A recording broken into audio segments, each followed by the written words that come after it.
Black Star Network is here. Hold no punches. I'm real revolutionary right now. Support this man, Black Media. He makes sure that our stories are told. Thank you for being the voice of Black America, Roland. Stay black. I love y'all. All momentum we have now, we have to keep this going. The video looks phenomenal. See, this difference between Black Star Network and Black-owned media and something like CNN. You can't be Black-owned media and be scared. It's time to be smart. Bring your eyeballs home. You dig?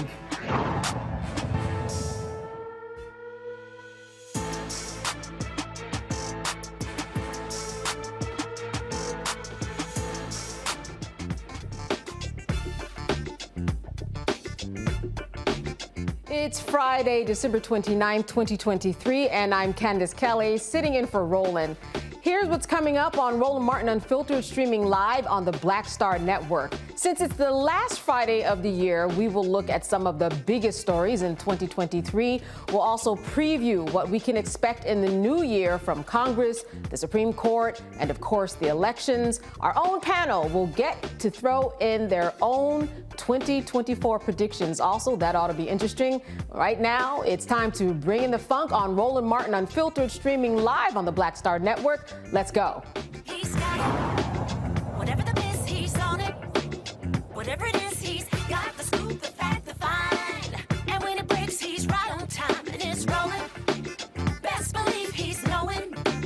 Putting it down from sports to news to politics. With entertainment just for kicks, he's rolling.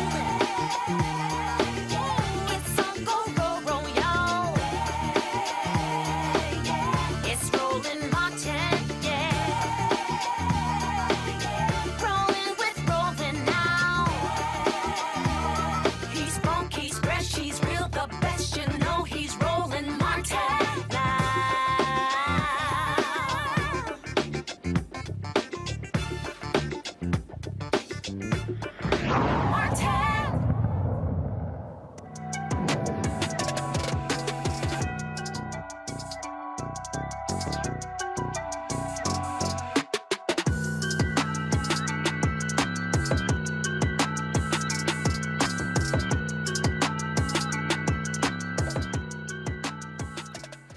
Good evening and welcome to the Roland Martin Unfiltered Year in Review show. My panel for tonight, Michael Imhotep, host of the African History Network show. He's joining us from Detroit, Michigan.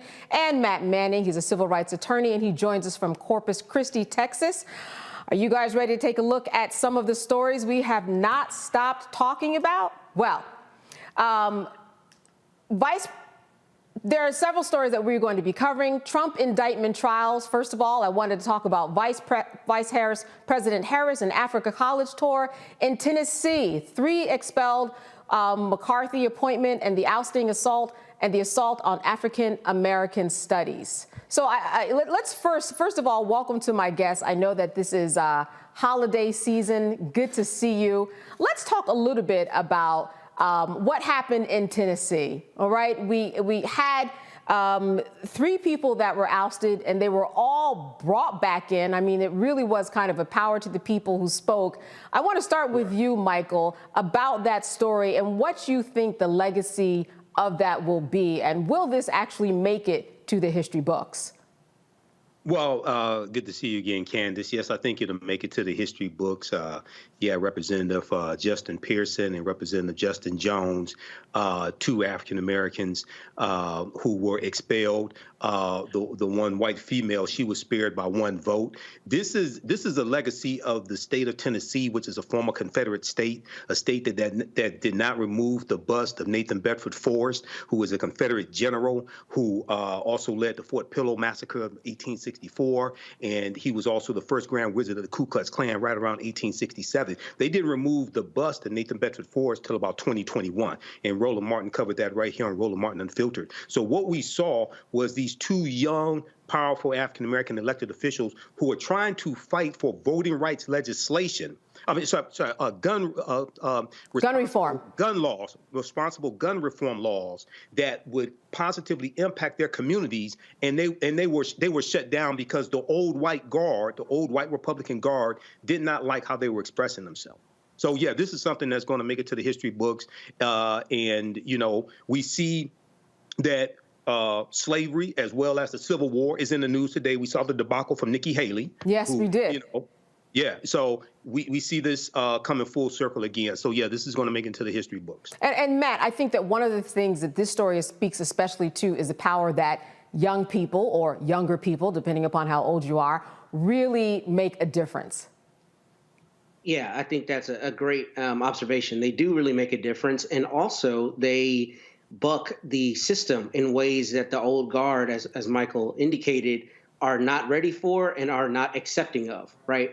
So really a lot of that protest, or that opposition to their protest rather, came from how they expressed themselves. And that's what we see in state houses around the country, is we see not only ideological issues, but we see people who don't like the way that people are doing it and representing the people whom they represent. So I'm glad both of these brothers are back there. I know it will be in the history books. But beyond that, we know that it's intellectually dishonest, a lot of it, because the same things that they were pushing back against, you see people like Tommy Tuberville doing, right? Filibustering to not let military appointments go through in the way that they think is acceptable. And really, this is a referendum on decorum, right? Absolutely. The idea that you're not doing it the way that we want you to do it. So I think that's part and parcel with that idea of young people not only being important, but young people doing it the way they want to do it, and the way that the people whom they represent want them to do it, and that pushing back against the old guard and their ideas of decorum. Yes, and you make an interesting point about decorum, because many times when we are stopped on the street, or when we are stopped in a restaurant, when we're stopped at hotels, it often is about how we are doing something that people just don't like. It's just a process of decorum and something that doesn't sit well with them, but they can do it on their own terms. That's precisely right.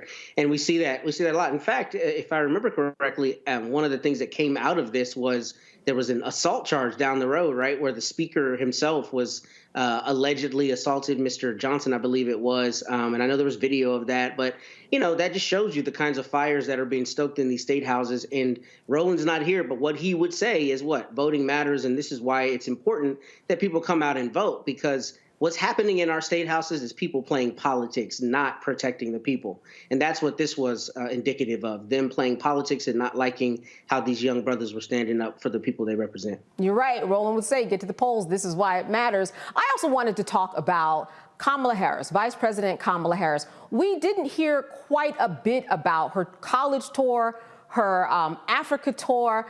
And I think that is interesting how she is being marketed, if you will, like the public relations effort with the vice president. How do you think that's going, Michael? Because the fact is that she is doing something, but it is not always in the headlines. And I'm not sure exactly what the administration is doing to really sell her. Well, earlier in the year, the administration said that they were going to start utilizing her more and having her more out front. We know that she did the HBCU college tour, which I think was extremely important, and to do it this year, because this is an off year for the election, and then do part 2 of it in September, October of 2024, leading up to the November 2024 election. She had her Africa tour. Now, let me try to put this as politely as I can. Africa cannot trust the United States. Let me just put it like that. And Africa cannot trust Russia. And that's one of my teachers, Professor James Small, who knows more about this than anybody else, who told me that personally. Africa can't trust the U.S. Africa can't trust Russia, or China for that matter, or China. So she is doing the job of a vice president. But even more importantly, and something that's gotten a little bit of coverage, is that she had, I think it was more tie-breaking votes in the Senate as vice president, because the vice president presides over the Senate based upon the Constitution, than any other vice president. And you would not have had an American Rescue Plan, the $1.9 trillion American Rescue Plan, or the Inflation Reduction Act without her tie-breaking vote. Okay, so she definitely deserves credit for that. You know, Matt, I think it's interesting because when I talk to a lot of people about voting for President Biden, what they're really saying is, I'm voting for Biden, but I am possibly voting for the vice president. I'm wondering what your thoughts are about how she's being presented by the administration, how the media is and is not holding on to some of the things that she has been doing.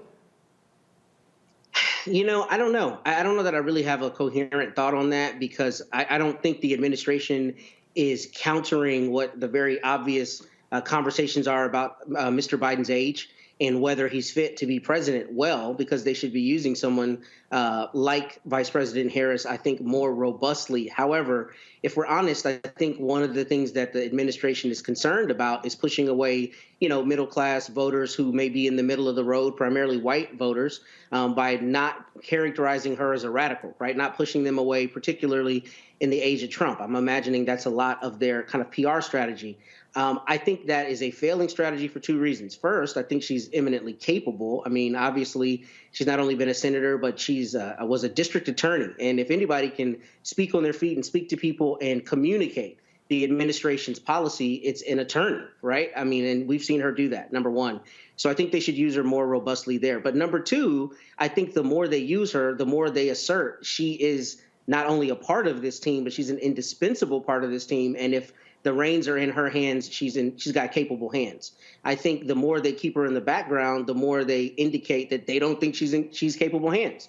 And she obviously is. So I think the administration needs to find a way to not push away the people they're afraid of pushing away, but also make use of her strengths, which we know there are many of.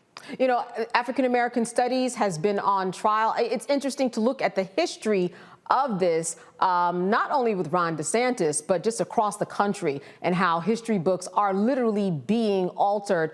What are your expectations? I mean, when we look at the Black community, we have been stepping up in churches and homes and trying to really fill in the blanks, Michael. What do you think that we as a community need to be doing in terms of the next steps to try to put this to a halt? Well, we need to reclaim our history, embrace our history. We need to continue the fight. What's going on in Florida right now is a clear example of an attempt to suppress the teaching of African-American history, as well as the history of slavery specifically, or sanitize how it's taught. We see that African-American churches, hundreds of African-American churches have stepped up. They're using a study guide put together by Faith and Freedom. It's an organization in Florida, nonprofit organization, and it consists of like 11 chapters, and it's a study guide that deals with African American history. So I did a broadcast about this, and you have them as a direct result of Governor Ron DeSantis and the Florida Department of Education and their social studies standards that were released earlier this year.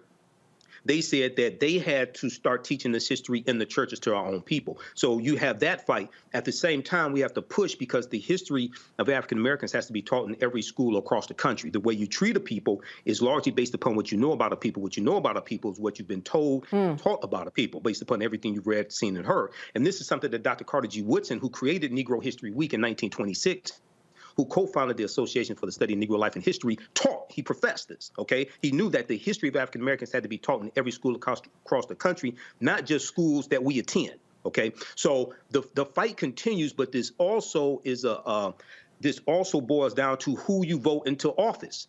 And Governor Ron DeSantis is one of the most disingenuous people, because he has a history degree from Yale University and a law degree from Harvard University. He knows better. He knows better. By the Florida Department of Education. Matt, your thoughts on African-American history, where it's going?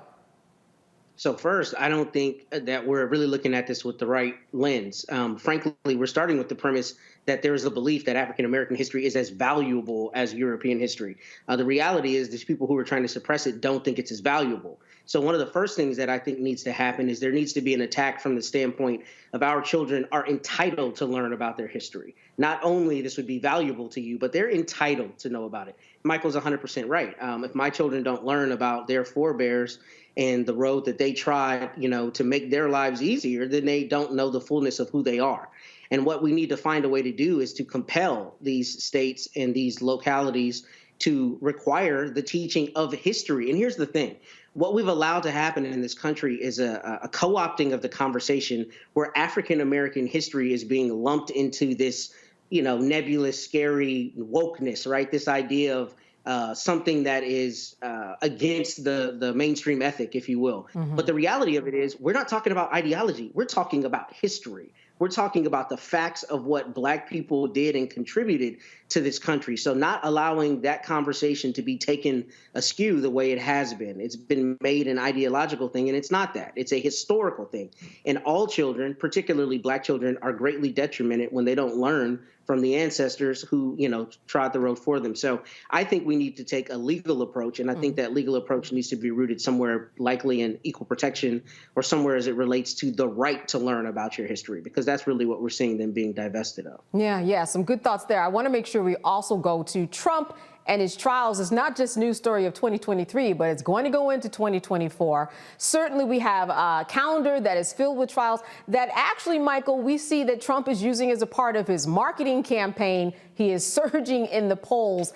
It is very interesting that these trials really don't have people thinking any other way. Now we're looking at the Constitution, trying to figure out the rights of the president. What are your thoughts about the president, his trials, and what the ultimate impact could potentially be in the 2024 election? Well, 91 counts, 4 criminal trials. First time in history that a president has been indicted on criminal charges. And at least one of these trials could very well go to trial before the November 2024 election. This is an off year. A lot of people are not paying attention to this. Those here at Roland Martin Unfiltered, we pay attention to this on a daily basis. And yes, he's going to grift, and yes, he's going to raise money off of this and raise money off of making himself the victim, because that's what he does.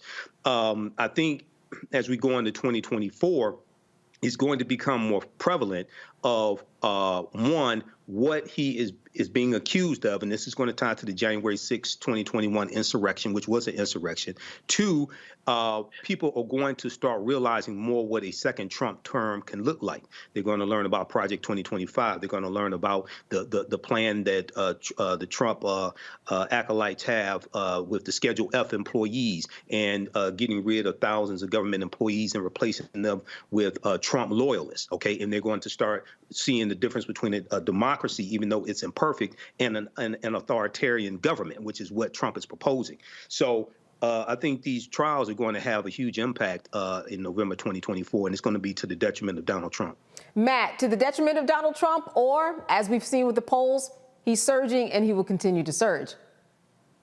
Well, I think those aren't mutually exclusive. I think he may continue to surge, but I think he may be cooked in at least one of these trials. I think the Mar-a-Lago trial is going to be among the most difficult for him, because I think the undisputed evidence will be his team had an opportunity to confer with the government and was not only not honest, but that there was some intentional acts on his part intended to not return some of those documents. So I think that'll be problematic for him. I also think Fani Willis has built a great trial there, or rather a case there in Georgia, although I do wonder what the evidence is going to be as it relates to linking him to the conspiracy. But those are separate issues. As it relates to him and his marketing, I mean, we've seen that his team is adept at using these things to foment anti-government sentiment and to foment, you can't trust anybody but me. I think he's been effective with that. But I do think that this is a really effective barometer for us to see the people out there who are open to living in an authoritarian society, because I don't want it to be histrionics, but it's the truth. When he says, I'm going to be a dictator on day one, when he completely flouts the entire legal system and says, rule of law for everyone who doesn't look like me. But if you're saying I did something wrong, you can't trust it because it's all fake and it's all corrupt. That's when we start our descent into, banana republic, frankly. That's when we start our descent into a society that is willing to grip onto the rantings of an authoritarian, somebody who's telling you they want to be an authoritarian. And that's what I think is really problematic about this. So if the juries really make decisions based on evidence, they find beyond a reasonable doubt that he committed these crimes, then I think that will let us know that there is still some basis for the rule of law, so to speak, here in this country. If not, if he walks on everything, then I think we begin our descent into authoritarianism, full speed ahead. All right, and full speed ahead we go with our year in review. This is Roland Martin Unfiltered on the Black Star Network, and we'll be right back.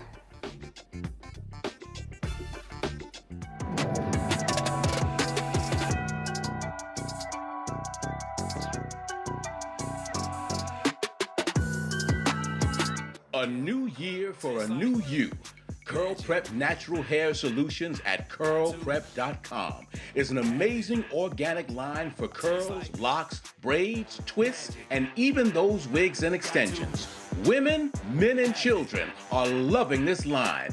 Look at this video and you be the judge. People line up to see this product in action at hair shows, and when they take a seat and try it, they don't believe it's their hair.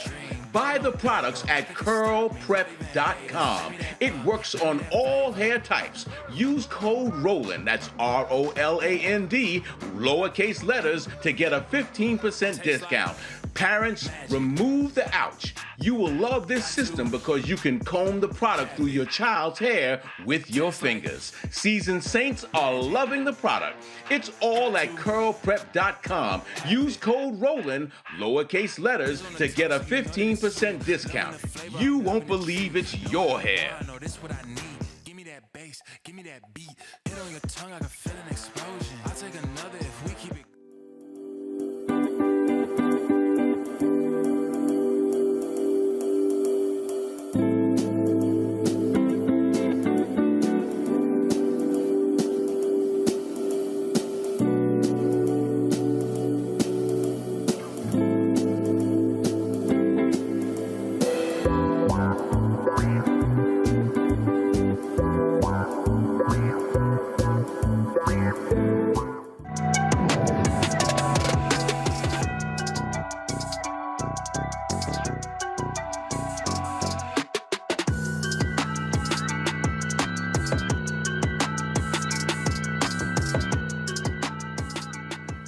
And some other top stories that had us talking in 2023 relating to police brutality in Memphis, Tennessee, the brutal killing of Tyree Nichols. Desmond Mills agreed to plead guilty to federal and state charges.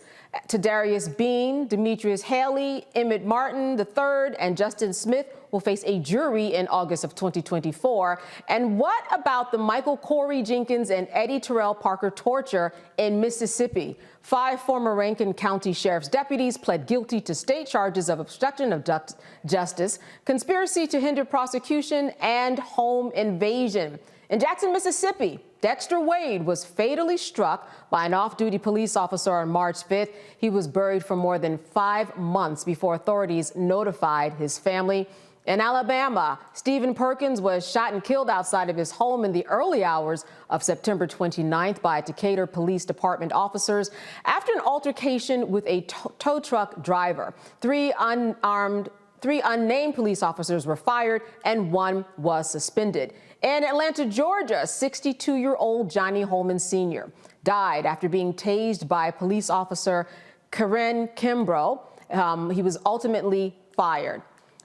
Now, when we look at all of these cases, it doesn't seem like much changes from year to year. Matt, let me start with you. When you look at these cases, I think the one that certainly got the most attention was Tyree Nichols. And so many people had interesting feelings about this case because it was Black police officers. What do you think the legacy of this case is going to be, especially when it comes to police brutality not being often in the world of just black and white? That's a good question. I think it shows that there is a subset of people and a lot of cops who choose the thin blue line over their own color and over morality, number one. But I think what it's also going to show people is what people have been saying for years. There is so much that happens behind the scenes, behind closed doors, that people have attested to happening to them that we didn't have on video. But what's so crazy about this case to me is that these officers did this not only in broad daylight, but did this somehow not recognizing there was an overhead camera. But that camera caught this situation, this police brutality situation, better than virtually any that we've had in the past, at least to this extent. And what's scary about that is that this is what citizens have dealt with over decades, especially our people over the hundreds of years we've been here, and that people have been saying, man, let me tell you what happened to me, but it wasn't always on video.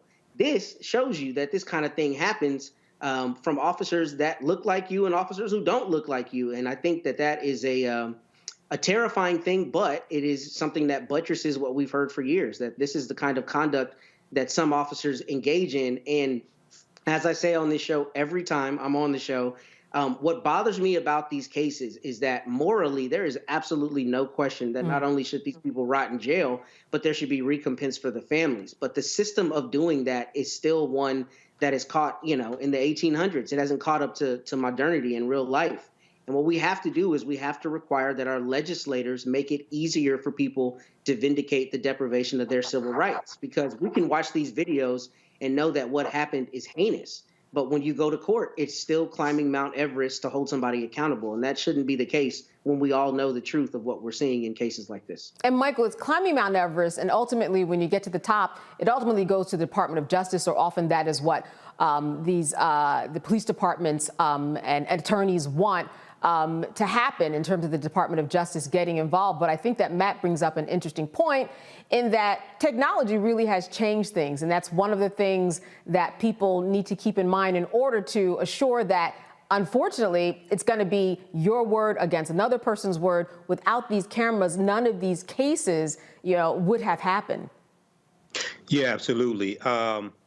With the Department of Justice, some of these cases the Department of Justice can bring. This is one of the most heinous cases, so there'll probably be civil rights charges from the Department of Justice. But the Department of Justice can't prosecute every case. Even, they don't have the resources to prosecute every case. What we have seen the Department of Justice do is to restart the patterns and practices investigations into police departments, which basically stopped under the Trump administration under his 2 attorney generals. So that's extremely important. This was a heinous alleged killing here, and I say alleged because they haven't been prosecuted. So you're both attorneys, I have to say alleged. And the fact that this took place in Memphis, Tennessee, where Dr. King was assassinated April 4th, 1968, and there were African-American civil rights workers that fought for African-Americans to be on the police department, and for something like this to happen, this is just a real tragedy. It didn't have to happen. This did not have to happen. OK, if you have to apprehend him, he did get away. There were 2 incidents. He did get away from the first incident. If you have to apprehend him, just apprehend him. Right. OK, why do you have to allegedly have to beat him? OK, so this is just inexcusable.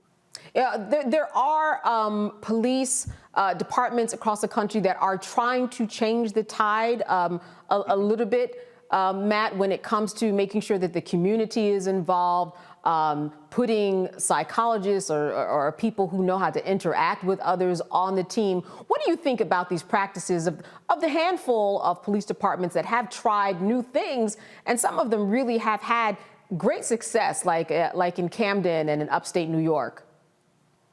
I think it's mainly lip service. I mean, if we're being honest, I think a lot of it is political. Chiefs of police, especially in large jurisdictions, are politicians more than they are anything else. And a lot of times they'll talk about data and metrics and having a crisis intervention team and all the things that are cutting edge. And I'm glad it's worked anecdotally in a few places. But I think by and large, there's still a culture of us versus them in police departments across the country. And what that culminates in is people being beaten and hurt as a means to the end of, keeping crime at bay, or frankly, as a means to an end of them perpetuating their own crimes.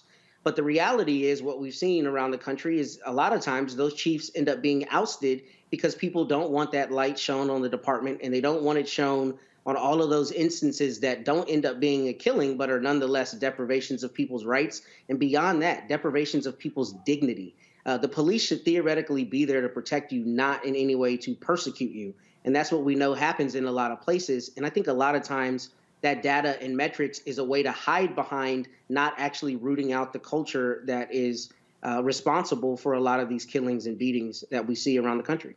Michael, I want to turn to the story out of Mississippi, where you did have 2 gentlemen that were tortured in a home.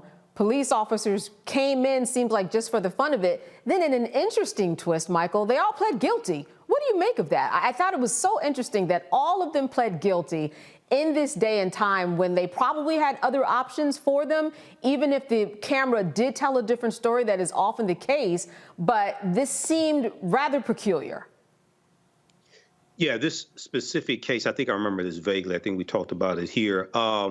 The video footage probably revealed what actually happened.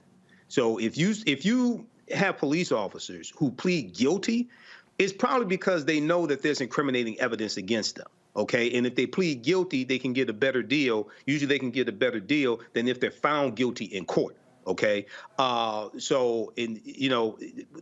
again, this is Mississippi. You have appears to be 5 white officers, one who may be white or Hispanic, but could be half and half, who knows. But once again, this is just something that's senseless, okay? And I would like to know, based upon the evidence was presented in court, was there any racial motivation or documented racial motivation behind this? Not what we perceive, well, not what we think, but actually what we can prove. Right. And Matt, when we look at it, perhaps Michael's onto something. They pled guilty. I mean, really, they had no choice. And when you plead guilty, then you do have at least a few, maybe one ace in your hand to do a little bit of negotiating. Maybe, but pleading guilt is a lot of times purely a risk mitigation thing, right? I mean, like to Michael's point, they may not have clear evidence of it being racially motivated, but their lawyers may have told them you need to be worried that if a jury thinks it was racially motivated, they're going to pop you with a much heavier sentence than they would if they don't. So a lot of that is risk mitigation, but I think he's exactly right. I think if these lawyers were, skilled, effective, experienced lawyers, they may have looked at it and said, you're dead to rights. That's what happens a lot of times with the guilty plea. You don't have a real way to defend this, and you're going to go to a jury and get popped. So hopefully what this is indicative of is that the evidence there was truly strong. But the one benefit of a guilty plea is generally you can't appeal it, right? Unless there's some kind of fraud or something that the court finds is justifies overturning the conviction. So the good thing here is you have people that will for sure be punished for their crimes rather than maybe doing a little time and then being released on a technicality. You have 3 sons, correct? I do. I'm wondering, how has your conversation with them morphed over the years, or will it, when we continue to see the same types of incidents and killings and tortures over the years? Well, thankfully, my sons are so young that they're more worried about Mario than they are anything else right now. So you're not quite there yet, but I'm sure you are planning. I am, but it's interesting that you would ask that because my concern starts even at the behavioral in their school, right? The level of how they're being disciplined as opposed to the other children. Thankfully, the school they go to knows I'm a civil rights lawyer, so hopefully they don't want that smoke. But outside of that, the truth of the matter is I have to always be conscious of that, right? Because they move through the world and the world sees them as black men. And the reality for black men in this country especially is we have a target on our back. So I think what I'll have to do, of course, is not only give them, quote, the talk, but prepare them with the information to protect themselves. Because as we talked about last time on the show, a lot of times we're in situations where we don't have the information on how to protect ourselves, and we make missteps that end up hurting us on the back end, right? In terms of admissions or other things that we say or how we interact with the police. So God willing, the conversations I'll have with them are about not to consent to searches, about how to conduct themselves, how to keep their eyes open about things that are going on. Because a lot of these cases, it's easy for an officer to say, I was in fear of my life, and then we're having a different conversation. So it's unfortunate, but in reality, I have to prepare my sons for the reality of the world, which is when you come into contact with a police officer, you need to handle yourself in a way such that they know you're not a threat. And it's terrible that we have to do that. But that's the truth, especially if you're on the back road in South Texas and one of the few black kids who lives out here. You got to be prepared for that, and that's just the truth of it. That's right, especially after the sun goes down. Michael, I want to wrap with you. We talk about perception, and often that is what this is about. This is about police officers, whether they're black or white. When we talk about Tyree Nichols and how they perceive a black man or woman, their strength, what their fears are, and what they think this person should be doing and what they are allowed to do. And I think that that's been a thread through so many of these cases, is that there's a perception that we are just more of a threat. Well, yeah, but that's been perpetuated by media for decades. If we go back to February 8th, 1914, there was a huge New York Times article that talked about how because of Prohibition, Negroes were turning to sniffing cocaine because whiskey was illegal. And in this article, it talked about the fear that black men, when they're high on cocaine, would try to rape white women? And do police officers now need to carry a 45 caliber handgun because the 38 is not powerful enough to kill a Negro on cocaine? So this is in the history of this country, perpetuated by the media. So this goes back to one of our earlier stories, why African American studies, African American history has to be taught in every school across the country, because it attacks a lot of these stereotypes that are perpetuated by the media. And when you've been inundated with tens of thousands of negative images of a targeted group, when you come in contact with someone who's representative of that targeted group, you act based upon your programming. So African American history, African American studies helps to deprogram white supremacy. I like the way you tie that all together. All right, we have a lot more with Roland Martin Unfiltered. You're watching the Black Star Network, and we'll be back after a break.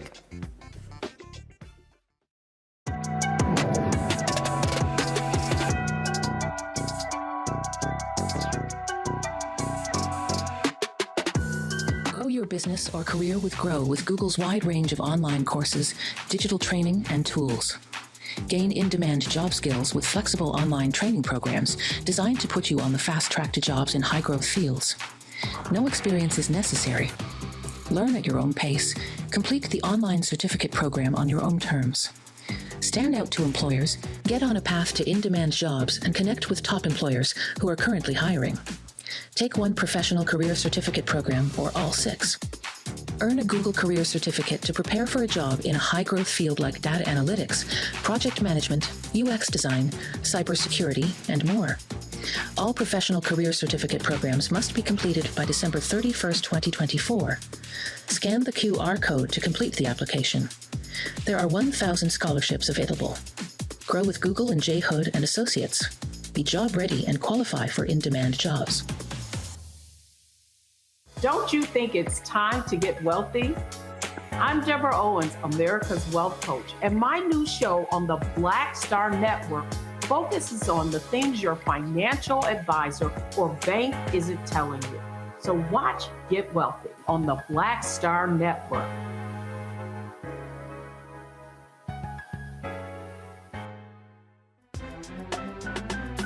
I'm Faraji Muhammad, live from LA. And this is The Culture. The Culture is a two-way conversation. You and me. We talk about the stories, politics, the good, the bad, and the downright ugly. So join our community every day at 3 p.m. Eastern and let your voice be heard. Hey, we're all in this together. So let's talk about it and see what kind of trouble we can get into. It's The Culture, weekdays at 3, only on the Black Star Network.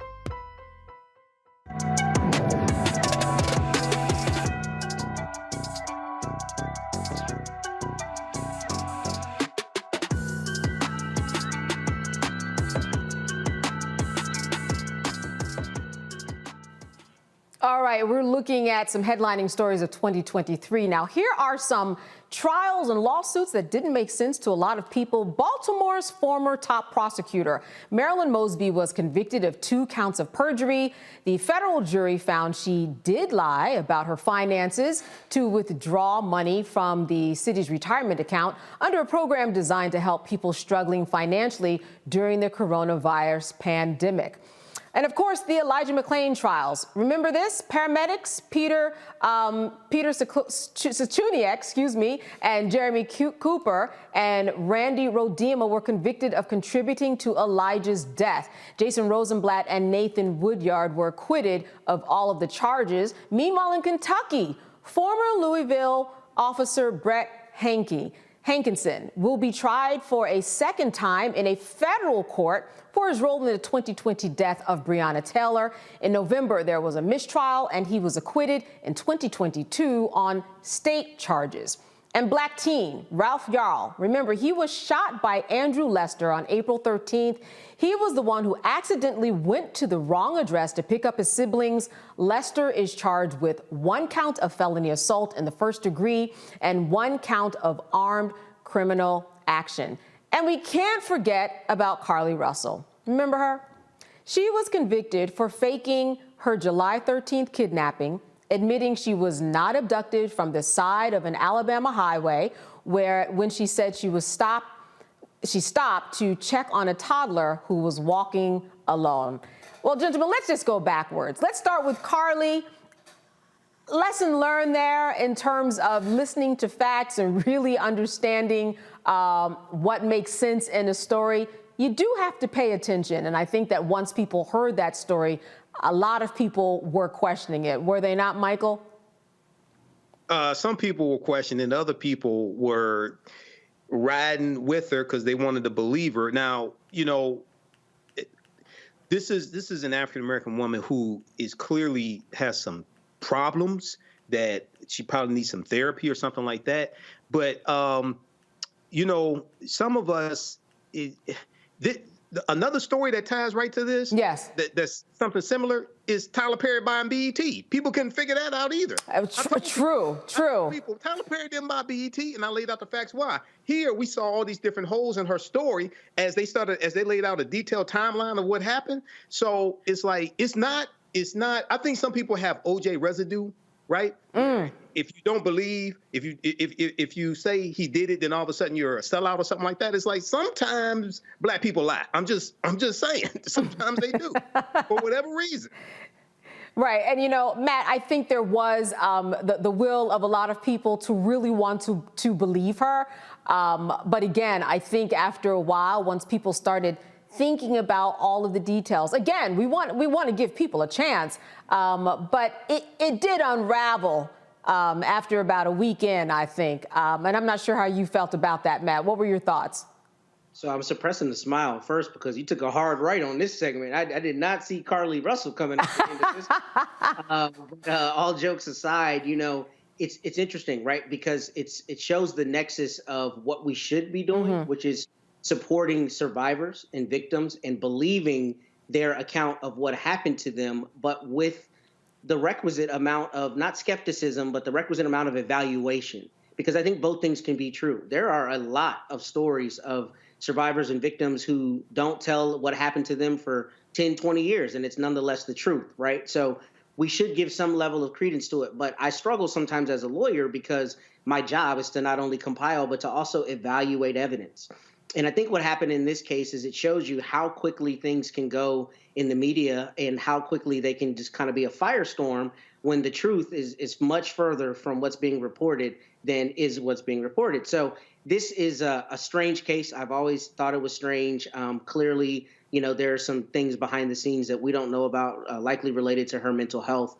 But I will say that it's good that what I saw, especially from the Black community, is people trying to support this sister and her family. And I would rather us try to support someone and be wrong at the end, right? Yes. Than say we don't believe them and then find out they were telling the truth. And it's a difficult tightrope to walk. I mean, I think to be credible, we have to evaluate evidence and the weight of that evidence. But I also think we have to recognize that there is a lot of strength and courage required to come forward. And sometimes people don't find that immediately. And when they do, we should support them, but also give space to evaluate the evidence. And I think this is a good example of that. We stood behind her. And then once we learned that what she said wasn't true, then we evaluated that evidence and we move on.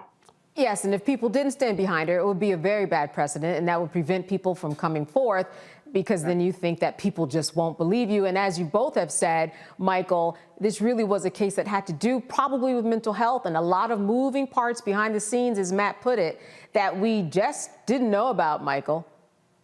Absolutely. And this is a call for more funding for mental health and especially in the African-American community, destigmatizing mental health and needing to go to therapy, things like that. We have this stigma in the African-American community. A lot of it is probably a holdover from slavery, not being able to get the proper health care during slavery and even somewhat so after slavery as well, and dealing with the psychological trauma that we've been through in this country, whether it's racial terror, whether it's sexual violence, et cetera.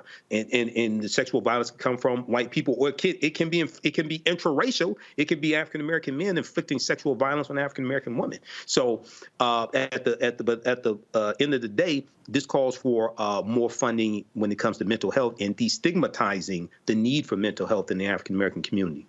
Matt, Ralph Yarl went to the wrong house, went to get his siblings, and then he was shot. Now, when we look at this particular case, it just reminds me of the fact that, you know, in New York, they say, you know, say something, you see something, you say something. And this just sometimes when I see different things, it gives me hesitance to even do anything or get involved because you just don't know how people will react these days. What is the takeaway from this Ralph Yarl situation? Part of it is my dad is right. The Reverend Manning would tell me when he calls me, he said, son, you know, these conservatives are always talking about guns. And here in Texas, everybody wants to have a gun. And what happens is people shoot first and ask questions later. I say that first to invoke my dad. Right. But secondly, I don't think he's wrong. I think what is scary about this is exactly what you see being the expected consequence of emboldening people to do things like just shoot first and ask questions later. I don't know all the evidence in this case. I suspect a lot of what happened, if not all of it, is because Ralph Yarl is a young black man. But this did really concern me because I have a 13-year-old son, and he could go to the wrong door and he could be shot by somebody, especially in a place like Texas where so many people have guns.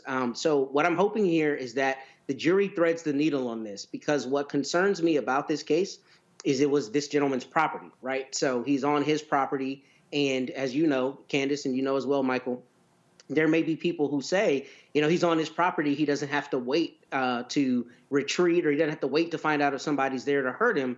But what juries have to do in this situation for all the viewers is they have to evaluate the veracity of the self-defense or the stand your ground, if they have that in Kansas. And that's really the question here. Did he have a reasonable belief that Ralph Yarl was there to hurt him? And I think all of the evidence that I've seen, at least, shows there's absolutely no way he could have that reasonable belief. So that being the case, this should be a situation where 12 people convict him by looking at a nuanced, view of the evidence and showing he had no reasonable belief to believe he was in fear of his safety and therefore could not use force. It seems to me pretty simple. Now, I don't have all the evidence, but I don't know that there's anything that indicates Ralph Yarl was in any way threatening him. So hopefully there will be justice for this young man, because this absolutely should not have happened to him. Michael, do you think that this reasonable belief expectation is met by this man, or that potentially a jury could think that this man did have a right to do what he did because he reasonably believed that he was going to be harmed in some way, and it was his home? Well, not having seen all the evidence here, just going by news reports, I don't see anything that stated that Ralph Yarl was actually a threat. He tried to open the door, but, just because if somebody comes to your door and jiggles the handle, does that mean you should shoot through the door and shoot them in the head? And this is what happened here. Now, what's interesting, what could be a defense here is going to what his grandson said, that his grandfather sits up and watches Fox News all day. And his grandfather is fed these negative, stereotypical images of African Americans and fed fear through Fox News. That's what we were talking about before. Yeah, it's propaganda of the media. So, and then he came in contact with someone who was representative of that demographic that he's been fed negative information about, and he responded based upon the programming that came through the media. This is what happened. So I haven't seen anything that says, and the other thing was, he said that he was scared. Just because you're scared or startled does not mean you can shoot. It doesn't mean somebody is a threat because you're scared or startled. That's the other thing. You have to have judgment if you are a gun owner. So hopefully this guy will be convicted. So I want to talk about Elijah McClain briefly, because we talked about it extensively the other day when the paramedics were convicted. Certainly this is quite a precedent, Matt, especially with you being a civil rights attorney. When we talk about the rights of someone who was in a situation like Elijah McClain, what the police did to him and how he died because of the lack of intervention of the paramedics, except for to give him an overdose of ketamine. What do you think about this precedent being set in terms of holding paramedics who work for the state and the county on federal level charges? So I haven't seen how the charges are lobbied, but as always, you ask an incredibly astute question, because I just had to turn somebody away not long ago to explain. Unfortunately, there's nothing I've seen that puts an affirmative duty on first responders to act a certain way in a certain situation. The reason that's important is because people tell you all the time, oh, I called the police, they didn't show up for 2 hours, or they showed up and they took a report, they didn't arrest this person, right? People don't understand that they don't have an affirmative duty to act in the way you think they should in every circumstance. This actually bucks that precedent, and I think sets a good precedent, provided it's something that can be sustained by the courts in terms of setting the standard of proof for that. And what I basically mean is, paramedics are medical professionals, right? So when they come to a scene, they should have autonomy on deciding whether to do one thing versus another thing because they have the medical training requisite for that. However, where a jury determines that they have not met their duty to the person that they're treating by virtue of inaction, I think that sets a very important precedent. Because like with anything else, like we see with doctors in the hospital setting, there are times where racism causes medical professionals to not render medical care because they either don't believe the person is saying that they're in pain and that pain is truthful, or for some other reason they have a bias that doesn't allow them to treat them the same way they might a white person or a person of a different group, right? So this sets a very important precedent because it says if you're a first responder and you have an affirmative duty to respond, then you functionally have an affirmative duty to do your best job and to take care of somebody. You don't get to not take care of them. And I think that's important because I would imagine with paramedics and a lot of other first responders over the years, there have been people who have been hurt by this inaction. And you generally, at least I haven't seen, where you sue a paramedic for that the same way you might a doctor in a hospital setting for medical malpractice. So I think this is important to set that precedent. I do think it, however, needs to have the limits of courts looking at it and setting a standard of proof that allows us to be sustainable and hold up on appeal. A lot of interesting points there, but really an examination of the fiduciary responsibility of a paramedic. And also just the fact that they didn't do the baseline checking his vitals and overestimating his weight and just being too quick to act because, again, probably of the perception of what was going on there. All right. Well, Roland Martin Unfiltered will be right back here on the Black Star Network. Stay with us.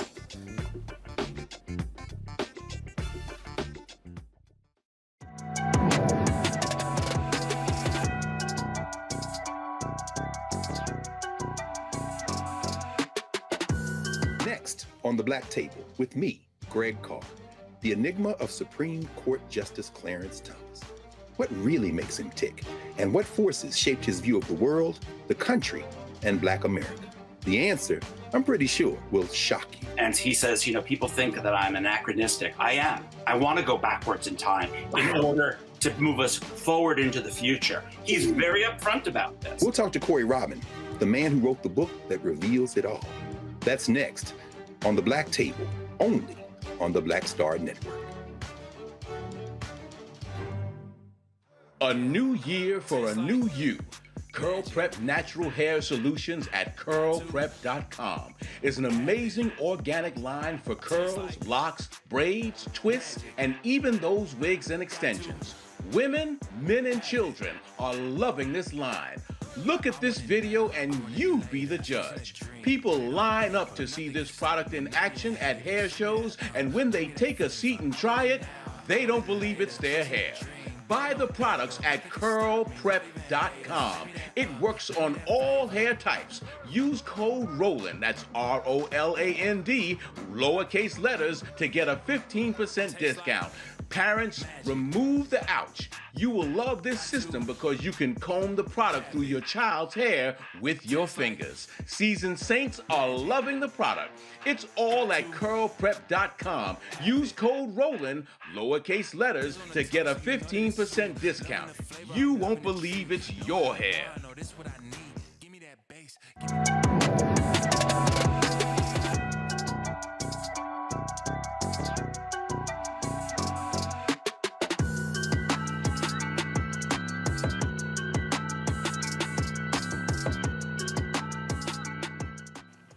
All right, our year in review. Let's talk about 2023 and a couple things going on in the Supreme Court of the United States. They were busier than ever. We're going to touch upon affirmative action, student loan forgiveness, voting rights, and of course, Clarence Thomas. Gentlemen, Clarence Thomas and those ethics concerns were certainly something that were a big deal. In fact, there have been some new ethics rules that have been created for the Supreme Court. And I think that people have been wondering all along, Matt, Why were there not these ethics rules in place before? But Clarence Thomas certainly shed light on it. What are your thoughts about what the Supreme Court has done in response to what he did? Man, look. Uh-oh. Going to hold themselves accountable until they absolutely have to do it. Let me tell you something, Candace. If you go out right now and your black behind does something they say is against the law, what are they doing? Hooking you up and taking you to jail, right? Mm-hmm. But the Supreme Court, you can have a conservative guy paying for your mama's house, right? Paying for you, flying you out. He got flued out by this guy. He got flued out by him, right? And did not disclose any of these trips. And a lot of these Supreme Court justices have. And all jokes aside, this is extremely problematic because this is yet another thing that shows how the other half lives, the half that makes the decisions, right? The Supreme Court. The idea that they finally put in some ethics rules at the behest of basically everyone, but just kind of acted like they didn't have to have them before is BS, because judges on the district court level, at the appellate level, and on the state level all the time do things where they can be sanctioned. Absolutely. They can be censured, right? You know, we talked about it last week about the case in Washington where the judge put his thumb on the scale and did some things to the extent that they thought it was appropriate to file a judicial complaint. The idea that the Supreme Court would not already have that code of ethics and adhere to it scrupulously is a problem, is a big problem. And with Clarence Thomas in particular, obviously he's a tool of the devil, so to speak, insofar as he is the real paragon of conservative values that are so often against his own people. We know how he's chosen up against us. But at least you generally see conservatives try to uphold the code of ethics as a means of applying it on other people, right? But here you didn't see that. You saw instead the Supreme Court begrudgingly adopt this code of ethics. And I think the real question will be, how will this code of ethics actually be held against them? I don't know if Congress is going to pass legislation. I highly doubt that. But the problem is, I mean, it's basically like when the police investigate themselves. What happens when they find a violation of the code of ethics? I mean, what is the real remedy for that? I think that remains to be seen. Absolutely. I mean, Michael, who's in charge to oversee the Supreme Court of the land in this process? But I think somewhere Clarence Thomas did get the message that, well, I violated some ethics and things changed because of things that he did. I think he got the message. Yeah, I think he's starting to get the message. I don't know if he's going to recuse himself from when it goes to the U.S. Supreme Court, whether Donald Trump can be on the ballot. I don't expect them to show any integrity there and recuse himself from that case. But the real question is, based upon my knowledge of the new ethics regulations or ethics standards that the Supreme Court came up with, how do you enforce it? Which body enforces it? So I don't think there is a body to enforce it at this point. So, but what is important really for people to understand is how you got to this 6-3 conservative court is because of Trump becoming president in 2016 and getting 3 conservative justices confirmed through Mitch McConnell's U.S. Senate. Yes. Okay. And so this is an example of how elections have dire consequences. And in the case of Supreme Court justices and federal justices, those are lifelong appointments. So they have lifelong consequences. Clarence Thomas was nominated by George H.W. Bush in 1993. It's 30 years later. He's still on the Supreme Court ruling. Okay. So this is nothing to play with. This is serious. And, you know, Matt, I think it's especially important because the Supreme Court is going to be doing so much, whether it has to do with Trump's immunity or anything else that has to do with the election that's coming up, whether or not Trump is going to be on the ballot. They're making some important decisions. So when we talk about ethics and whether or not they should recuse themselves or even stay on a case, we do have to get into their backgrounds to determine whether or not there's a conflict of interest. Absolutely. But to that end, I think we might also need to consider literally a constitutional amendment to change not only how they are appointed, but how they are retained, but also whether they have any kind of partisanship. Because the thing that makes no sense to me about the Supreme Court all the way down to your local municipal court is when you have judges that have openly known partisan leanings. I mean, the one place you should theoretically be able to go and have an objective arbiter is a court, including the Supreme Court. But instead, we're sitting here talking about how 6 of these jurists are known to be conservative and 3 are known to be liberal. And that's the reality of the system. But the problem is we now have to be concerned about whether our rights are being taken away because of the makeup of this court. And that's always been the case, but it's especially problematic now. Because now, when we look at the Trump immunity, you don't have 9 people in a vacuum deciding it. You have 6 people, 3 of whom he put on the court, right? So when that immunity question comes down, and if it's in his favor, you can never really have true, belief that it came down because that's the way they really thought it should happen. It's more confirmation bias type thing. They're making a decision in the direction of the person who put them on the court. So I think we need to be looking more systemically at how we change the Supreme Court, number one. But number two, we need to stop having people on the court who are so far beyond being tuned in with society. I mean, what we have right now is we have a court that is probably starting out with the ending decision and then finding a way to make their opinions go on where to end up, rather than looking at the crux of the issue and making decisions based on that.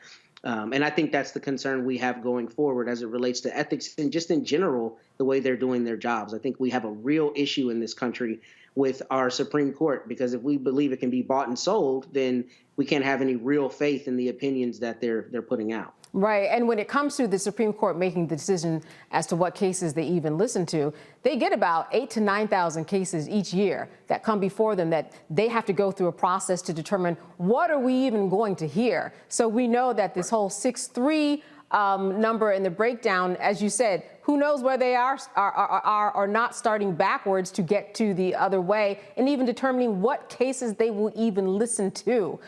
So the Supreme Court is always a very interesting study. Also an interesting study when it comes to student loan forgiveness. Now, Matt, I want to start with you. I don't know if you had student loans or not, but I know I had them for law school. I know I had them for grad school. They were forgiven, though, before all of this Biden stuff, so I was a lucky one. But, it is a big deal, these student loans, and how they change people's lives literally. People are really living check to check sometimes because of the amount of loans that they are paying. Biden did forgive over $130 billion of student loans, and, it trickled down a little bit. But what are your thoughts about the Supreme Court and what Biden did and kind of their back and forth, because ultimately it has an effect on the economy? Yeah, it has a huge effect on the economy. I do still, unfortunately, have student loans. And ironically, I thought about paying them today. Until they are gone. But in any event, I think that's a good question. And the reason I think it's a good question is because we in this country are having different conversations depending on the generation we're a part of and the reality as the way we see it. And the truth of the matter is, yes, student loans are an agreement that you make with the government. But student loans are also a huge benefit to the country as a whole, because the more educated the populace, the better we compete on the global scale, right? And in the global markets. So it's a benefit. And the long and short of it is, the Supreme Court making decisions on whether Mr. Biden had the executive authority to issue, forgiveness for the student loans is something that's kind of what I'm getting at, is just the idea that I think a lot of times they start with the end goal in mind and they work towards that end goal rather than really working through the legal issue. But I do think it's interesting that we're talking about executive authority, because if Mr. Trump gets reelected, we are going to see the bounds of executive authority pushed out as far as they have ever been pushed out. And I think what will happen is you'll have some disingenuousness from the Supreme Court and from his party if he becomes the president again, where they're saying, well, it's okay if he did it. Now, Biden couldn't do it before for these reasons, but now we're okay with it happening. And I think if we have a Supreme Court that we think is bought and sold or is doing the bidding of the homies that put them there, I think we're going to have real concerns about the effect that has on our pocketbooks and the effect that it has on us keeping our rights, because the reality is our rights are being eroded before our very eyes by this court who seems to keep knocking them down.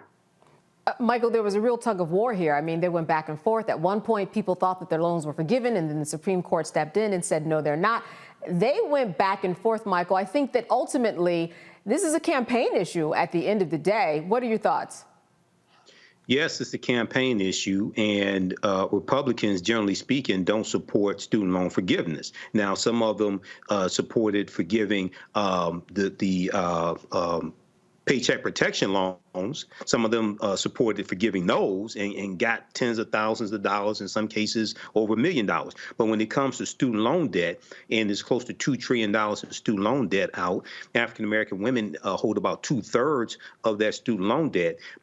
With this here, once again, this is the 6-3 conservative Supreme Court coming to kick us in the behind. This one executive order from President Joe Biden would have moved 500,000 African-American families from a negative net worth to a positive net worth. This would have had a tremendous impact. And this is something I was cautioning all these woke-ass people out here who was saying what's holding up Biden on forgiving student loans. An executive order is not just writing out a wish list on the back of a napkin. You have to do deep legal analysis to determine if you're on firm legal standing, because this could get overturned in court. They were using the 2003 HEROES Act passed by Congress that in times of a pandemic, in times of a crisis, gives president power to discharge debt. And it applied here as far as the COVID crisis. But this 6-3 conservative Supreme Court saw differently. So you're going to have to come back with legislation in the 119th Congress after the 2024 election to address this issue. All right, I want to end this segment by talking about voting rights. I mean, I think the bottom line, gentlemen, is people have to get to the polls. We have hundreds of cases across the country that have been brought that have negatively affect various voting districts that have to do with the Black community. The Republicans are in full force changing. What are your thoughts about this story that we will be talking about and have been talking about since the Voting Rights Act? So what do you think in terms of this particular topic and it being in the headlining news?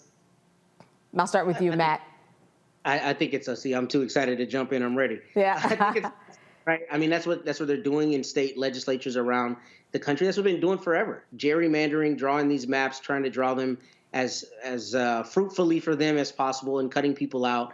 And the reality is voting is the way we get to participate in the democracy, right? But beyond that, voting, if you cook the books, then you win. That's ultimately what it is. And the courts, I think, have not been as clear as they should have been on this is very clearly a violation of Section 2 of the Voting Rights Act, or this is not. But the larger idea is it's very clear what's being done in these state legislatures, and not even in the state, on the city level. For instance, in the city of Miami, they had a big fight about this just this last electoral cycle, where people are being cut out of the process, and that's very obviously what's happening. But the way the law is written, they either don't have the requisite evidence or the courts are finding they don't have the requisite evidence.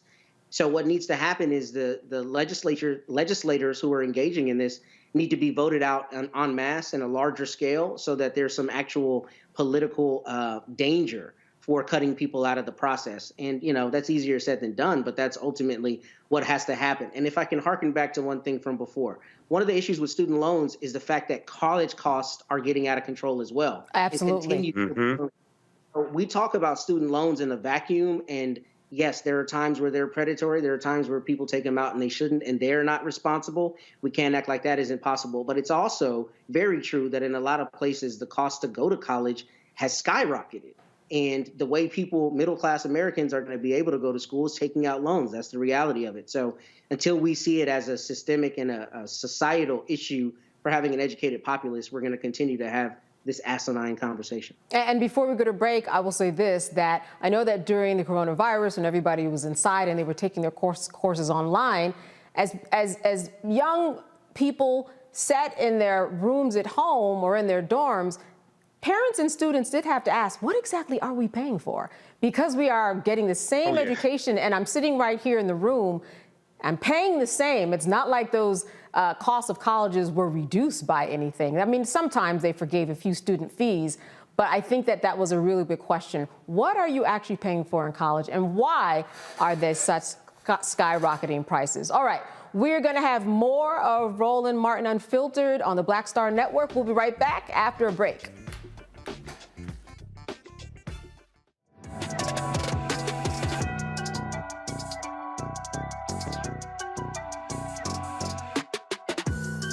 I'm Dee Barnes, and next on The Frequency, we're talking about the rise in great Black literature and the authors who are writing it. Joining me will be professor and author Donna Hill.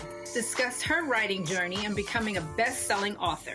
I always was writing, but I never saw anybody that looked like me in the books that I was reading. Plus, her work with the Center for Black Literature and next year's National Black Writers Conference. That's right here on The Frequency on the Black Star Network. Hi, I'm Dr. Jackie Hood Martin, and I have a question for you. Ever feel as if your life is teetering and the weight and pressure of the world is consistently on your shoulders? Well, let me tell you, living a balanced life isn't easy. Join me each Tuesday on Black Star Network for A Balanced Life with Dr. Jackie. We'll laugh together, cry together, pull ourselves together, and cheer each other on. So join me for new shows each Tuesday on Black Star Network, A Balanced Life with Dr. Jackie.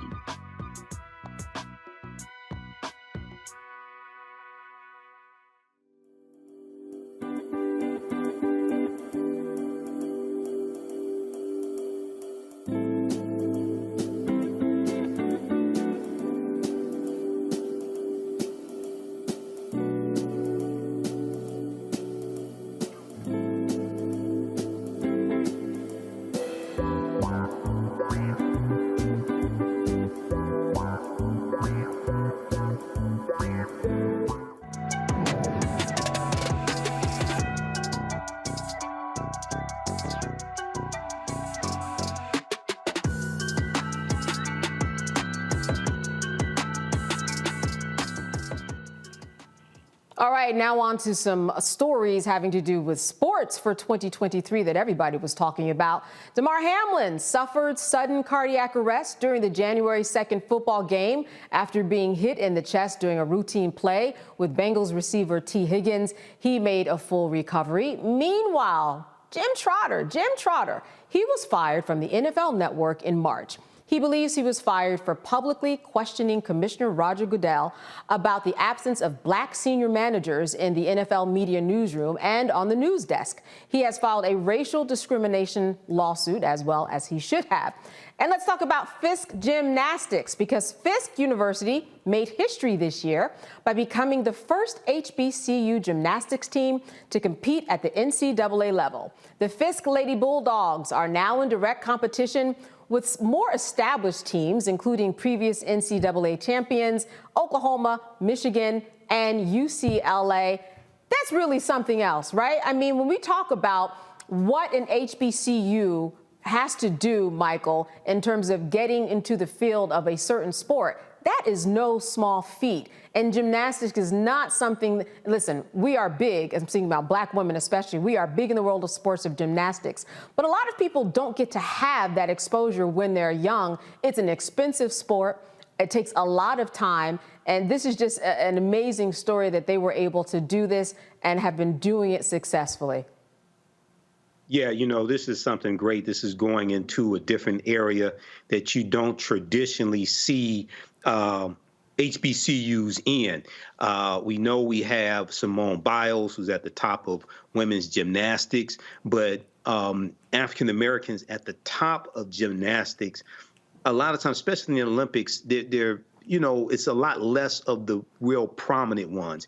When I was a kid, I took gymnastics class at the YMCA here in Detroit. Took tumbling and things like that. I worked with the rings. I never got to the horse. I always wanted to do the horse. Michael, I want to see you on the rings. Do you have pictures? I want to see you tumbling. I was like 7, 8 years old, you know, but yeah, I did that when I was a kid. But so this is, I think, something really important, and it's breaking down barriers. And one of I think gymnastics is also related to being a ballerina, because historically, African-American women have been attacked for their body type, their body structure, and their body structure wasn't designed for to be a ballerina. If you look at usually the gymnasts are very short, very thin. Okay, well, African-American women oftentimes come with different types of body types. So they're dispelling a lot of these myths also. Absolutely, absolutely. And Matt, I think it's great. I understand that one of the young women, she had accepted, made an acceptance to another college, but then she changed her mind when she found out that Fisk was going to have this offering. And I think that it says something about her wanting to be in an arena surrounded by people that look like her. Absolutely. And if I'm correct, you're a Howardite like me. So you know the value of that, right? You know how much that empowers you not only to be somewhere where everyone looks like you, but somewhere where everyone is setting the standard in what they do. I think that's lost a lot of times on people, but HBCUs are incredible institutions with incredible programs in incredibly different and difficult realms like engineering and some of the other sciences and STEM. So outside of that, in the athletic context, I love that. And we've seen that conversation on a larger scale, albeit in a little different way, in terms of some of the recruits who have decided not to go to other D1 schools to go play for primetime, right? Right. This idea, this culture and what is being cultivated here allows me to have my personhood to the greatest extent of its fullness. So I like that for that sister, and I hope many others follow in her footsteps. And shout out to Fisk. I mean, this is wonderful that not only are they dispelling, to Michael's point, the idea that African Americans, Black people cannot be involved in gymnastics, but a lot of times what you'll see here is you'll see pipelines where people will start to realize not only is this something I can do, but the costs aren't as prohibitive as I thought they were. And then here's a bastion of people who are doing it at a very high level from whom I can learn. So hopefully Fisk kind of sets ablaze other schools to do the same thing, not only in the gymnastic context, but in others. And in fact, you know, there's precedent for this because in my time at Howard, we had a lacrosse team, us and Morgan State. We're the two HBCUs in the country that had lacrosse teams. Wow. There's precedent for it. I know Howard has a golf team and a lot of other schools have other programs. But the point is, you know, little Black kids out there who are interested in something that is not historically Black or that's always identified with Black people who can nonetheless excel, this shows them, hey, you can compete and you can compete at the highest level and you can win. And that's important for our young people to have that confidence. And then I would be remiss, since we both went to Howard, Matt, to not say that Howard also recently added ice skating.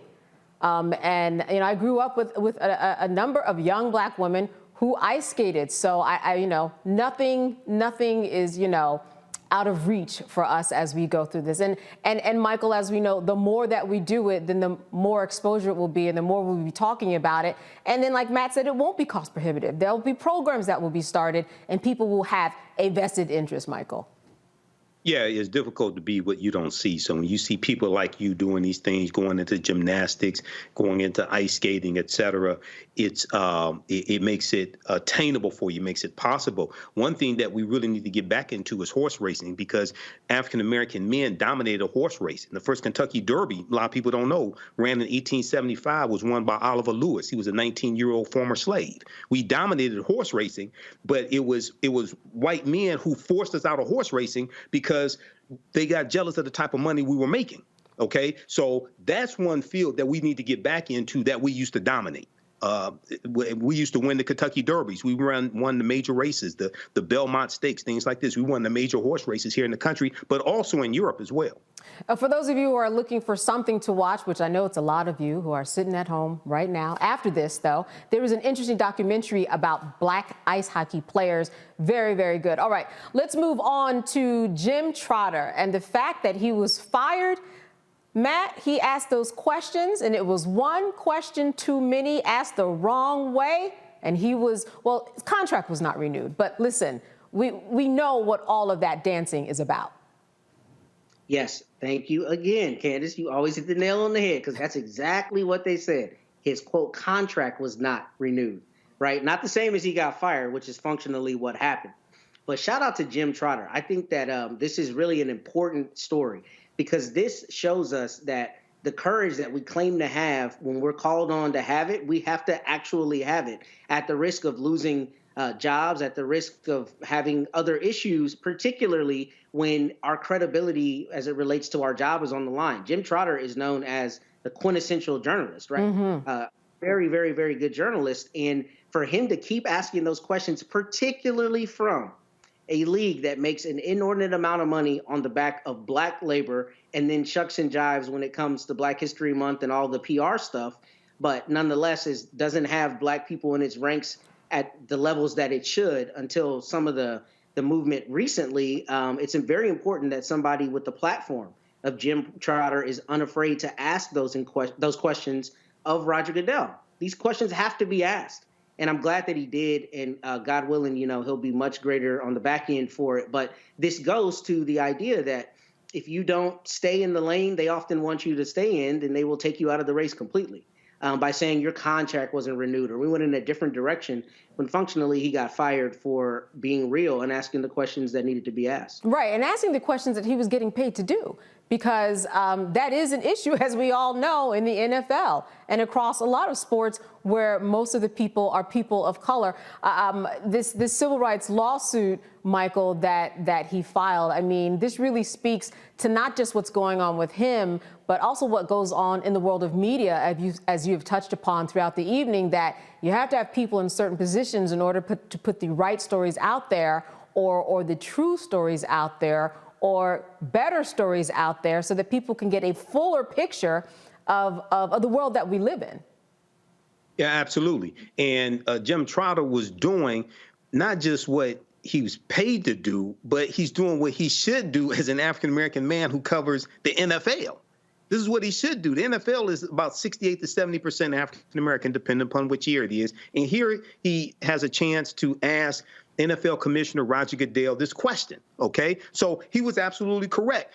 What his contract not being renewed shows the real lack of commitment that this whole organization has to African Americans. And some people say NFL means not for long, because the average career in the NFL is about 3.5, 3.6 seasons. But what's missing from this conversation, I would say, is where is Jay-Z? Where's Jigga? Because Jigga was brought into the house by Roger Goodell to cut a deal with the NFL to direct the halftime show for the Super Bowl, to put out inspirational music and bring artists on to put out inspirational music, things like this. And Jigga said this was the next step in Colin Kaepernick's protest. But, and remember, a few years ago, Jigga put out the call for top entertainers not to perform at the Super Bowl halftime show. That's right. Then this past Super Bowl, who performed? Rihanna, because he was brought into the house. They cut a backroom deal to cut Colin Kaepernick out. So has Jay-Z spoke up about Jim Trotter's contract not being renewed and why it wasn't renewed? So I just find all this, very interesting when things like this happen out and people stay silent. And you know what? Sometimes the silence can be misinterpreted. You never know what's going on behind the scenes. And sometimes, because we know how people get the story wrong, when they rejudge the story, rewrite the story, they just don't get the story right. So sometimes you do stay quiet behind the scenes, but I do not know for sure. I will say that. Matt, I wanted to turn it over to you because, listen, this is a civil rights case. And we do have the question of the contract not being renewed. But in your estimation, is that a strong defense that, well, we just weren't renewing his contract? It seems to me like he's got a lot else on his side to make his case. Well, unfortunately, I haven't read the lawsuit, so I don't know the nature of how he's prosecuting it. Is he bringing it from the standpoint of saying he was fired because he was using the First Amendment? What is the crux of it? I honestly don't know. I haven't seen that. Well, he's saying racial discrimination, and because of who he was, the position that he was in, and the types of questions that he was asking, that caused them to fire, to make a change in his status as a worker there for NFL media. Gotcha. Appreciate the clarification. Yeah, in that respect, I think that, if that's the reason that he's prosecuting the lawsuit, then I think there's going to be a lot of evidence toward that, particularly because I think Michael said it earlier and you said it. Not only was he asking the questions that he should ask, he was asking the questions he was being paid to ask, right? So unless they've got some kind of cause or something that would show that Jim Trotter wasn't doing his job, then it's very obvious that there's a subterfuge going on here. And that is, hey, you're putting the big man, Roger Goodell, on the chopping block of asking questions about diversity, and we don't want you to go as far as you're going. And here's the thing. We're not talking about a journalist that has a checkered past, who's made up sources or has some, credibility issue in the background, which is what they normally do. That's right. You're talking about someone who's considered the highest level at his job. So that's a subterfuge. That's what they use. Like you said, they rejudge the story to make it sound a certain way. But from an employment standpoint, obviously, that'll be dependent on his contract, what the contract says, how it's written, and all of that. But I suspect what will probably happen is you'll see an out-of-court settlement because if Jim Trotter, has the evidence that he probably has, the NFL isn't going to want those depositions. They're not going to want Roger Goodell and whoever the head of marketing is under oath having to testify about, why they let Jim Trotter go. Right. And put all that on record and get all the ugliness out there on record like they did with that that email scandal. I think one of the things, too, that speaks to what's going on here is that you said it. If he did have a checkered past, we would have heard about it.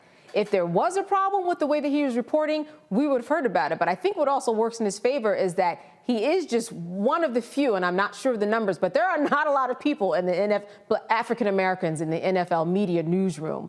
So for him to be one of the few, and again, I need those numbers, I think it speaks for itself. Why are you getting rid of him if he is held in the highest regard and you guys have made a commitment to diversity, right? We know that they have spoken about this, so I think that speaks in his favor. All right, I want to make sure that we talk about Damar Hamlin, his collapse, his recovery. I mean, I think it pulled people together. I think that definitely was something that people were talking about, Michael. And I think that when we do talk about sports and teams, it is something that people generally across the board, black and white, rally around. And he made a fine recovery. Yeah, he did make a fine recovery, and hopefully when he leaves the NFL, he won't have lifelong injuries like a lot of other former NFL players have.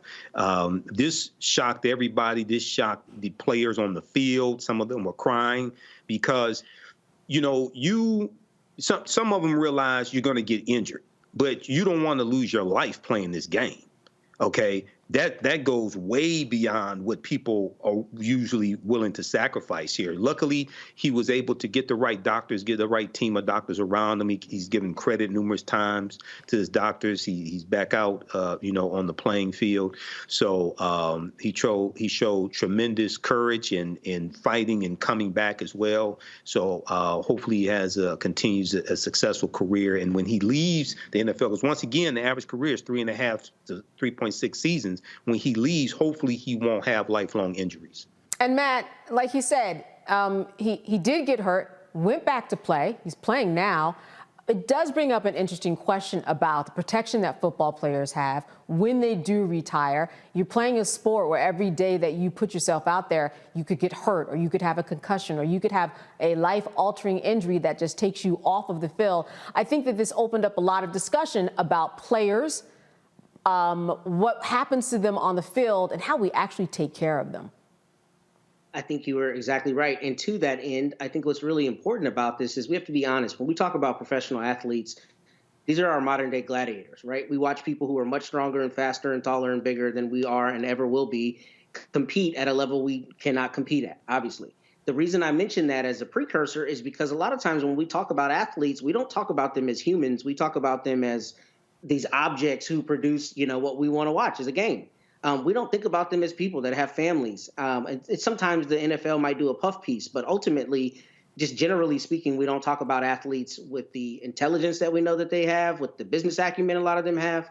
And here, I think what was important about this story is that, one, it was presented just from a standpoint of humanity. Here's a young man who had a very unfortunate health issue, and thankfully he triumphed over that.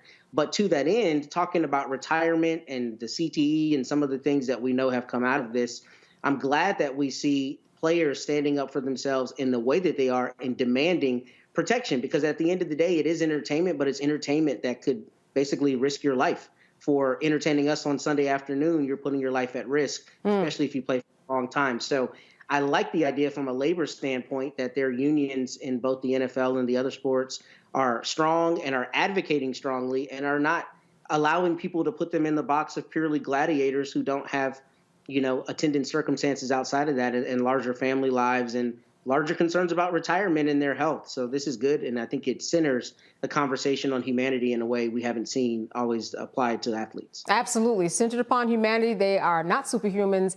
They are indeed humans. All right, we're going to have more headlining news from 2023 after a break. Stay with us.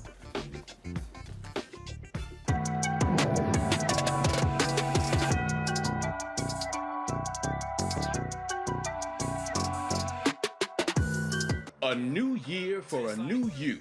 Curl Prep Natural Hair Solutions at curlprep.com is an amazing organic line for curls, locks, braids, twists, and even those wigs and extensions. Women, men, and children are loving this line. Look at this video and you be the judge. People line up to see this product in action at hair shows, and when they take a seat and try it, they don't believe it's their hair. Buy the products at curlprep.com. It works on all hair types. Use code ROLAND, that's ROLAND, lowercase letters, to get a 15% discount. Parents, remove the ouch. You will love this system because you can comb the product through your child's hair with your fingers. Seasoned saints are loving the product. It's all at curlprep.com. Use code ROLAND, lowercase letters, to get a 15% discount. You won't believe it's your hair. Don't you think it's time to get wealthy?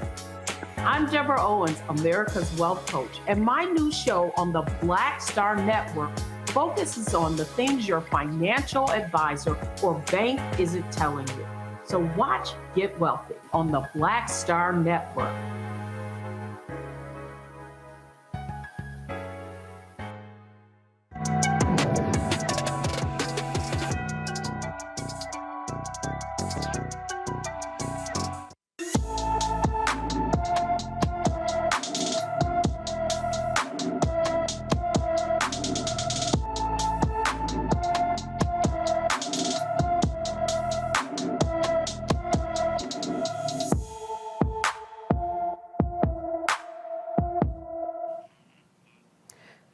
Karishiana Allen has been missing from Little Rock, Arkansas since December 12, 2023. The 17-year-old is 5 feet 3 inches tall, weighs 140 pounds, and has black hair and brown eyes. Anyone with information about Karishiana Allen is urged to call the North Little Rock, Arkansas Police Department at 501-758-1234. All right, so we are back talking about what folks were talking about in 2023. One of the most talked about stories in 2023 is the August 5th Montgomery, Alabama riverfront brawl. The Black Alabama riverboat co-captain who was attacked was charged with assault, but those charges were eventually dropped. The white people involved, they all pled guilty to harassment charges. Reggie Bernard Ray, the man who used the folding chair as a weapon, pleaded guilty to disorderly conduct. Well, this is one for the records, right? I mean, T-shirts, hats, stickers, everything came. I mean, the chair became a weapon. Why do you think this took on, I guess, you know, why people were paying attention to it, a life of its own? Why did it take on a life of its own, Michael? Well, because this this was African Americans fighting against white people, and this is in Alabama. And Alabama is where Bloody Sunday took place, March 7th, 1965. Alabama, former Confederate state, it has a history of racial conflict. So here we see this riverboat co-captain, Damian Pickett. We saw him doing his job, okay, and we saw these some of these white people, and they were probably intoxicated, at least some of them, basically attacking him. And then we saw other African Americans come to his defense. So this became memes. This became a viral story. The story I did on this on the African History Network on our Facebook fan page got 250,000 views. So this was huge. But we have a history of fighting back. One of the books that Roland talks about here on this show, this nonviolent stuff to get you killed, how guns made the civil rights movement possible, by Professor Charles E. Cobb Jr. We have a history of armed resistance and fighting back against oppression in this country. So this is just a continuation of this. It was just unarmed unless you count that white folding chair. You know, what were your conversations with your friends, Matt, when you realized, wait, this is really taking a life of its own? So we talked about non-traditional sports in the Black community. My sons might need swimming lessons because that 16-year-old cat who jumped in the water and swam across the fight, that young man understood his charge. Let's first shout out to him. I think the conversations, though, honestly, you know, jokes aside, the conversations are first, it was good to see Black people stand up for Black people and just say, look, this brother is getting a bad go of it. We're going to go protect him. I mean, just getting down to it, particularly because he was doing his job. He wasn't doing anything wrong. There was no question about his authority to be there and him doing his job. And these people who were white decided to come and give him, grief and then start attacking him. So the chair and some of the other things, I mean, truthfully, as a lawyer, I did see there was going to be some probably difficulty with some of the charges because of how attenuated they were from the protection element. But watching this video infuriated me when I saw it, because this is the kind of thing that Black people have had to deal with the entire time we've been in this country. And this is the kind of thing where when it's another person, for instance, if the roles were reversed, if these were 4 Black men attacking a white man doing his job on the dock there, what we would have heard about is, quote, he's a hero, right? He's trying to just do his job. Here he is doing the right thing. And then he gets attacked by these mongrels. But in this situation, the opposite happened, whereas the white people were the ones who did not have any course to be there doing it the way they were. And thankfully, they got what was coming to them. I mean, frankly, they started a problem that was ended by people there who were protecting this brother. So the chair, maybe that's a little too far or too late in the process. But the bigger point is people there did not allow this brother to get attacked without standing up for him. And I think that's the conversation I saw most, is people saying, yes, y'all chose the wrong ones because we're about that life, number one. And number two, if I see one of my people being attacked, I'm going to stand up for them and defend them. And that's exactly what happened here. So I'm glad to see it. And, Michael, and this actually reminds me of just kind of a theme that we've been talking about. And it's just Black people being at a certain place and then white people saying, you're not supposed to be here, and trying to actually manage the situation. And then it came out completely different than many of the situations that we see. And I think that struck a chord here, too. Well, they messed around and found out. That's what happened. Okay. And like I said, we have a history of fighting back. There's a history of resistance in this country, whether we talk about the Red Summer of 1919, whether we talk about Bloody Sunday in Alabama, whether we talk about the fight for voting rights, et cetera. And, one of the other things that we saw here is there was a lot of pride that African Americans had when this took place as well. But it's important to understand that this took place in the same year, 2023, where the national theme for Black History Month this year was Black resistance. And there's been an annual theme since 1928. The annual theme comes from ASALH, Association for the Study of Negro Life and History. And that was the annual theme this year, Black resistance, in all of the different ways that we have fought back against white supremacy and racism in this country. So this is a perfect example of that. All right, I want to move to music right now, and the Tennessee State University's Grammy that they won, actually 2 Grammys. Tennessee State University's Aristocrat of Bands is the first collegiate band to win a Grammy Award during the 65th annual Grammys. The HBCU band marched away with not one history-making win, but 2.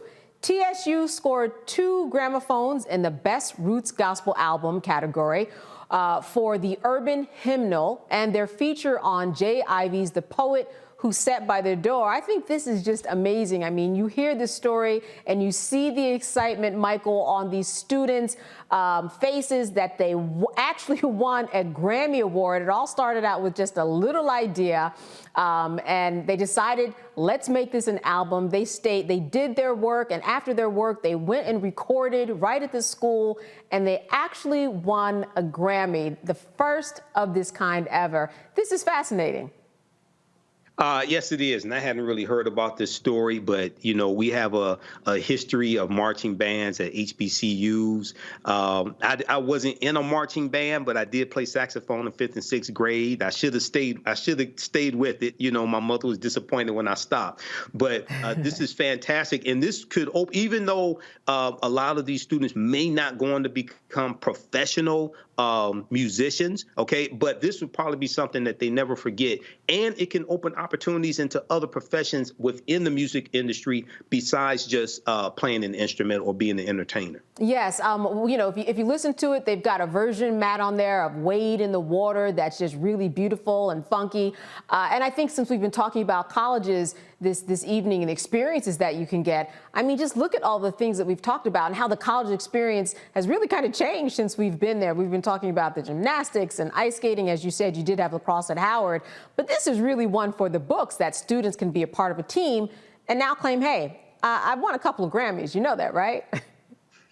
First off, all hail to the bros of Phi Mu Alpha Sinfonia, many of whom are surely in that band. And I'm glad that they won this Grammy, especially because HBCU bands set the standard for all collegiate bands. If you look at PWIs, they didn't start transcribing R&B songs and rap tunes and stuff until HBCUs did it and did it well, right? That's and right. A lot of these schools now will play the things you hear on the radio when they never did it before, and that's because somebody at TSU or Fisk or Howard or wherever was transcribing our music for our people because they knew when it was played at a football game, it would get everybody hyped. So I'm really glad that TSU has won this Grammy. But even if they don't come home with hardware, any other band, this is an indispensable part of the HBCU experience. It's why people come to our games, even if they don't go to our colleges, because the bands are just so rich with musical culture and history.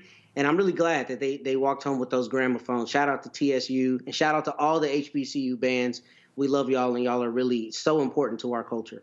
All right, also in the world of music, 50th year of the anniversary of hip hop. And when we talk about hip hop and we mention anybody from, hey, Busta Rhymes to Nas to Wu-Tang Clan, you name it, these really are storytellers. These are the storytellers of our community, whether you don't like hip hop or whether you do, they are out there. I remember at the time, Michael, when it was said that hip hop, it was just a fleeting thing. And now look at this industry. When you look at a Queen Latifah or LL Cool J, there's so many people who only know them as actors. They don't even understand how they've parlayed into something else. You can go so many places when you are in this industry.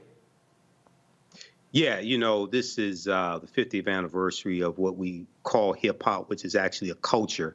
Is not the 50th anniversary of rap. Rapping is the recitation of lyrics over music. Hip hop consists of 4 elements: MCing, breakdancing, DJing, graffiti. The 5th element was knowledge. So those are basically the 5 elements of this culture that we call hip hop. Some people dispute that date. We know that party did take place August 11th, 1973. Some people dispute that as whether that's the real origin or not. A lot of times you can't put an exact date and time on something like this. But what's even more importantly, and a lot of the legends of hip hop have come out to criticize the negative corporate-controlled hip hop that's out today, especially the exploitation of African-American female artists. So that's something that we have to reckon with as well right now. And secondly, African Americans need to own and control our own music. We're creating billions of dollars for white corporations, but we have to own and control this music also. And Matt, I was listening to a Target commercial the other day, and it was a Faith Evans song remix. It has permeated every part of the culture. Everybody understands really who these people are. I mean, all of the leaders in the world of the hip hop and the hip hop culture, they've been adopted by everybody in the world. They have, and I'm glad that they have, because it's such an incredibly important art form. But what I think is dishonest about it is for so long they were vilified. They were vilified. They didn't want their young white kids buying hip hop records, despite the fact that they were at one point, my understanding, the largest demographic buying hip hop records, right? So I'm glad that there is less of an attack on hip hop now. But I think Michael's exactly right about ownership. I mean, that's an important thing that needs to be democratized. Because as we know, what has happened in the music industry and happened in music in general is you can produce now albums in a way you were not able to do so even 10 years ago, let alone 20, 30 years ago. So it's democratized the process. And a lot of people who are now artists that we hear and see every day are people who may not have had that opportunity years ago. However, we need to make sure that what we democratize is the information, understanding what a 360 deal is, understanding how residuals work, understanding how streams work. I mean, I saw a thing today about Snoop Dogg talking about how he had a billion plays on Spotify, and it only culminated in like $45,000 in royalties. So people need to know the business so that they know how to protect not only their craft and their product, but how to capitalize upon it. Because at the end of the day, you know, we have some very talented people in our community who are making incredible music, but if they're not reaping the benefits of it, there's still a problem with that balance of power. And we need to change that by democratizing the information that they have. But happy 50th anniversary to hip hop. I gotta say, the album this year was Michael from Killer Mike. If you haven't listened to it, listen to it. It's ridiculous. Oh, wow. Thank you for that recommendation. I was listening to an interview with Busta Rhymes the other day, and he was talking about how he went to the Apollo His father was like, why are you doing this? This is not going to go anywhere. Of course, this was decades ago. And when he failed, his father said, I told you so.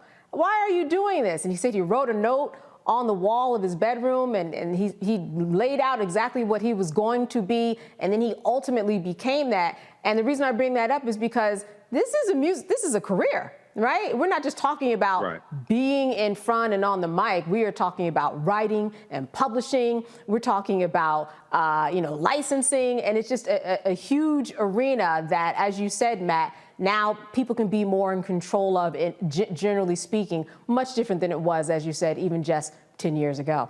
Also, in the world of music, Tracy Chapman made country music history by becoming the first Black woman to be the sole writer of a song to top the country charts. I mean, it only took a few decades, Michael, but she did it. And I think that this is a story that is really worth paying attention to because of the fact that she is a Black woman, and it's really kind of long overdue in terms of Tracy Chapman and her place in history. And it's great that she is being recognized. I mean, that song is really powerful.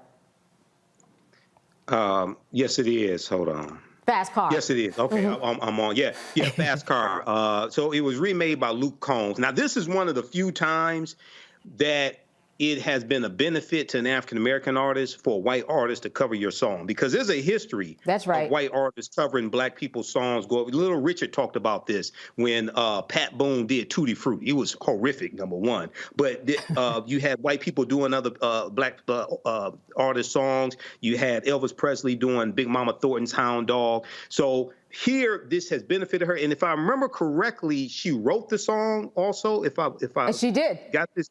Yeah, she got okay. So she makes money from that as well. Oh, absolutely. It's different than just performing a song and a white artist covers it. So this is big for her, and this is the first time this has happened. And she's been able to get back into mainstream media and introduced to another generation who may not have known about her. Absolutely. Really, really a timeless song. All right. We've run out of time for this break, but we are going to be back after this break, and we're going to talk more with our panel. Stay with us on Roland Martin Unfiltered here on the Black Star Network.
All right, we have covered quite a lot of ground here as we talk about the year in review and the headlining news of 2023.